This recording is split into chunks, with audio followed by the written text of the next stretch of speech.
I'm on a mission to prevent harm. What could possibly go wrong?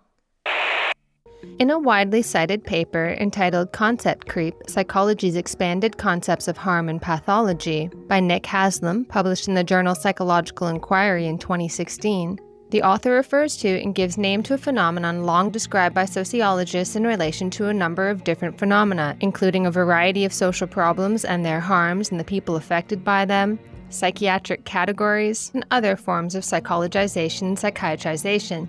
In short, they expand. He describes how this concept creep, or semantic inflation, often takes horizontal and vertical forms.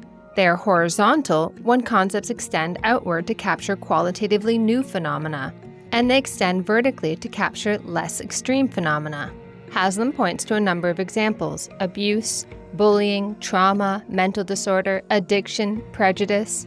All of these have undergone this kind of semantic inflation. They have extended to include more and more phenomena under their umbrella, and they have grown to capture less severe phenomena.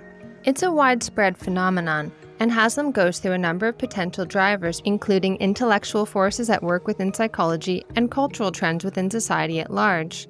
He writes, "Psychology has played a role in the liberal agenda of sensitivity to harm and responsiveness to the harmed, and the growth of the field and its increased focus on negative phenomena, social and personal harm such as abuse, addiction, bullying, mental disorder, prejudice, and trauma, has been symptomatic of the success of that social agenda." I would add to this that when people advocate for awareness and policy change on the basis of a particular harm, it's in their interest to inflate the harm to affect as many people as possible, to be as harmful as possible, because they're not the only ones competing for a space on the political agenda.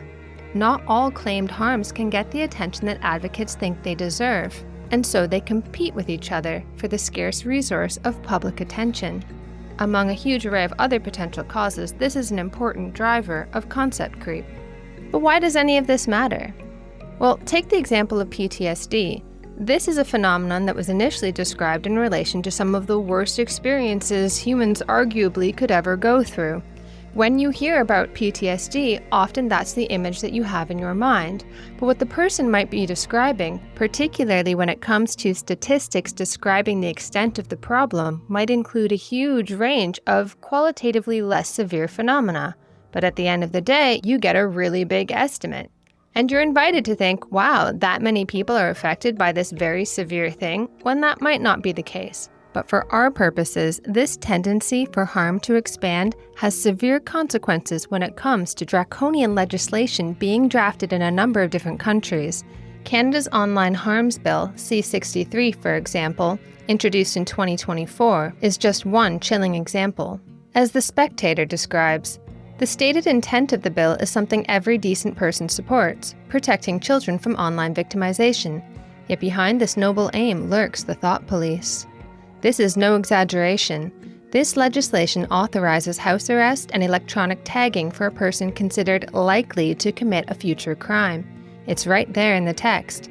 If a judge believes there are reasonable grounds to fear a future hate crime, the as of yet innocent party can be sentenced to house arrest, complete with electronic tagging, mandatory drug testing, and communication bans. Failure to cooperate nets you an additional year in jail. If that's not establishing a thought police, I don't know what is. What is a hate crime? According to the bill, it is a communication expressing detestation or vilification. But, clarified the government, this is not the same as disdain or dislike, or speech that discredits, humiliates, hurts, or offends.